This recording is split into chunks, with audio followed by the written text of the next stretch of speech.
عبداللہ بن عمر اور عبید اللہ بن عمر بصرہ سے گزر رہے تھے ایک جنگ سے واپسی پر، تو حاکم بصرہ نے آپ کو کچھ پیسے دیے کہ یہ مال غنیمت میں جا کے جمع کروا دینا،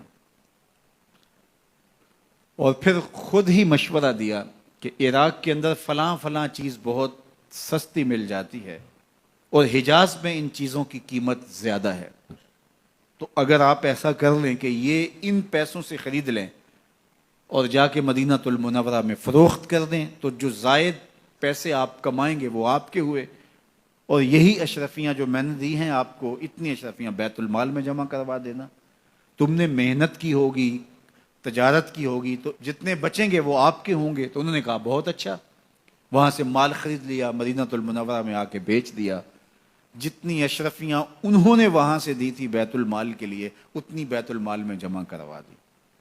حضرت عمر رضی اللہ تعالیٰ عنہ کو پتہ چلا، بیٹوں کو بلایا، کہا کہ سنا ہے تم نے کوئی کمائی کی ہے؟ کہا جی ہم نے تو تجارت کی اور جو مال لیا تھا اتنا مال ہی بیت المال میں جمع کروایا ہے۔ کہا تم بیت المال کے پیسوں پر کمائی کی ہے، وہ پیسے بھی تمہیں بیت المال میں جمع کروانے پڑیں گے۔ یہ عمر ہیں رضی اللہ تعالیٰ عنہ۔ رومی شہنشاہ کی بیوی سلام بھیجتی ہے حضرت عمر رضی اللہ تعالیٰ عنہ کی اہلیہ کو، تو وہ 1 دینار ادھار لے کر کے اس کا عطر خریدتی ہیں اور شیشیوں میں ڈال کر کے ان کو بھیجتی ہیں کہ چلو ایک رواداری کا اچھا ثبوت فراہم کیا جائے۔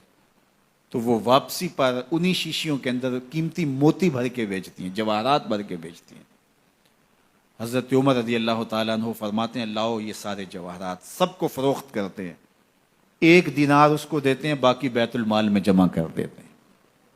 تو جب اپنی زندگی اتنی محتاط ہوگی، اتنی خوبصورت ہوگی، تو پھر کس طرح کوئی گورنر زیادتی کر سکتا ہے؟ تو حضرت سیدنا عمر رضی اللہ تعالیٰ عنہ نے اپنا طرز زندگی اور انداز معاشرت اتنا سادہ اور اتنا خوبصورت رکھا کہ اس کے مطابق تمام گورنروں کو ڈھالنے کی تلقین کی۔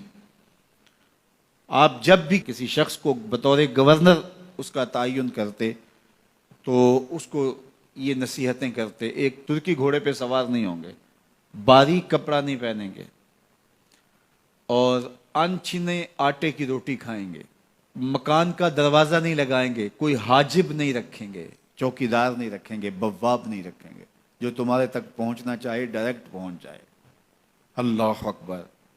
اور پھر جب کسی کو متعین کیا جاتا اس کی جائیدادیں لکھ لی جاتی ہیں کہ اس کے پاس کتنی جائیداد ہے، وہ حساب اپنے پاس رکھتے، اور جب وہ معزول ہوتا یا اس کا وقت ختم ہوتا تو آپ دیکھتے کہ اب اس کے پاس جائیداد کتنی ہے۔ اگر وہ جو پہلے آپ نے اپنے پاس ریکارڈ رکھا ہوتا اس سے جائیداد اس کی زیادہ ہوتی تو حضرت عمر بقیہ جائیداد بیت المال میں جمع کرتے۔ اللہ اکبر۔ اور یہ کیسے تھا؟ گورنر بول نہیں سکتا تھا، اس لیے کہ حضرت عمر کی اپنی بود و باش بھی اسی طرح کی تھی، اپنا طرز زندگی بھی اسی طرح کا تھا۔ مال غنیمت میں بہت ساری چادریں آتی ہیں جو سب کو تقسیم کر دی جاتی ہیں۔ خطبہ جمعہ دینے کے لیے آئے تو ایک شخص کھڑا ہو گیا، عمر خطبہ بعد میں سنیں گے، پہلے یہ بتائیں کہ یہ جو تم نے قمیض پہنی ہے یہ کہاں سے آئی؟ مال غنیمت کے اندر جو چادریں آئی ہیں سب کے حصے میں ایک ایک چادر آئی، آپ داراز قد ہیں، ایک چادر سے قمیض نہیں سل سکتی، تو آپ کی قمیض کہاں سے آئی؟ پہلے اس سوال کا جواب دے دیجئے، پھر خطبہ سنیں گے۔ اللہ اکبر۔ آپ کے بیٹے کھڑے ہوتے ہیں، کہا ایک چادر سے میرے باپ کی قمیض نہیں بنتی تھی، میں نے اپنے حصے کی چادر بھی اپنے باپ کو پیش کی ہے۔ اس نے کہا اب سناؤ، اور ہم سنتے ہیں۔ یہ ہے حضرت عمر رضی اللہ تعالیٰ عنہ کی اپنی ذاتی زندگی۔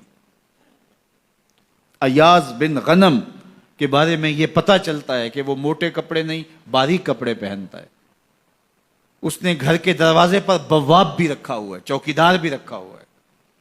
تو حضرت عمر رضی اللہ تعالیٰ عنہ محمد بن مسلمہ کو بھیجتے ہیں، محمد بن مسلمہ جاتے ہیں اور جا کے تحقیق کرتے ہیں تو ایسا ہی پاتے ہیں، تو ان کو وہیں گرفتار کر کے لے آتے ہیں اور حضرت عمر کے دربار میں پیش کیا جاتا ہے، چھڑی اس کے ہاتھ میں دے کر فرماتے ہیں جاؤ تم بکریاں چرایا کرو، تم گورنری کے لائق نہیں ہو۔ ایک گورنر کو بکریاں چرانے پہ لگا دیتے ہیں اس لیے کہ تم نے ان اصولوں سے، ان ضابطوں سے انحراف کیا ہے جو ایک سلطنت کے ذمہ دار کے لیے لازم اور ضروری ہیں۔ دور موجود کے حکمرانوں کو، چاہے وہ عرب کے حکمران ہوں چاہے وہ عجم کے حکمران ہوں، اگر وہ اسلام کا نام لیتے ہیں تو انہیں اپنے اعمال کا جائزہ لینا ہوگا کہ ہم کھڑے کہاں ہیں۔